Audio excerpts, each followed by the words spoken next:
Big boss 9 Telugu ఈరోజు show. ఈ వారం నామినేషన్స్లో ఉన్నవారెవరు? తనూజ, దివ్యలతో భరణి బంధం కట్. 57వ రోజు నామినేషన్స్ ఎపిసోడ్ డ్రామాతో నిండిపోయింది.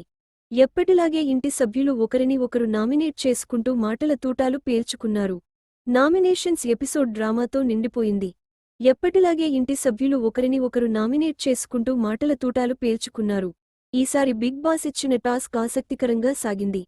టెడ్డీ బేర్లను సేఫ్ జోన్కి తీసుకెళ్లే రేసులో చివరగా చేరిన సభ్యులకు నామినేషన్ బాధ్యత ఇవ్వడం ద్వారా గేమ్లో కొత్త మలుపు తీసుకొచ్చారు. మొదటి రౌండ్లలో సంజన నామినేట్ అయ్యారు. తరువాతి రౌండ్లలో తనూజ, భరణి మధ్య మాటల యుద్ధం హాట్ టాపిక్గా మారింది. భరణి మాట్లాడుతూ, తనూజ వల్ల నేనే హౌస్ నుంచి బయటకు వెళ్లాను.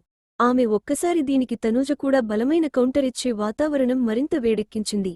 చివరికి సంచాలకురాలిగా ఉన్న దివ్య, భరణిని నామినేట్ చేయడం హౌస్లో హీట్ పెంచింది.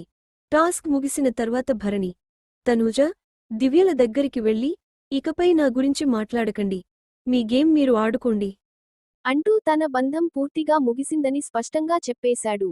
తర్వాత ఇమ్మాన్యుయేల్ కూడా తనూజపై ఫైర్ అయ్యాడు. తనూజ సేఫ్ గేమ్ ఆడుతోంది అని ఆరోపించాడు.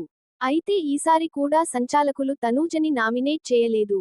చివర్లో బిగ్ బాస్ కెప్టెన్ దివ్యకు ప్రత్యేక అధికారం ఇచ్చారు. ఇప్పటివరకు నామినేట్ కానివారిలో ఒకరిని ఆమె నామినేట్ చేయాలి అని ఆదేశించారు. దాంతో దివ్య తనూజ పేరు చెప్పింది. తనూజ ఎప్పుడూ ఏడుస్తూ కూర్చుంటుంది అని దివ్య కామెంట్ చేసింది. తన నిర్ణయానికి కారణం చెబుతూ, తనూజ ప్రతి టాస్క్లో సింపతీ కోసం చూస్తుంది. ఓటమిని అంగీకరించలేక ఏడుస్తూ కూర్చుంటుంది అని విమర్శించింది దివ్య. ఇక 57వ రోజు జరిగిన నామినేషన్ ప్రక్రియలో సంజన, సుమన్ శెట్టి, భరణి, కళ్యాణ్, రాము, సాయి, తనూజ ఎలిమినేషన్ లిస్ట్లో ఉన్నారు.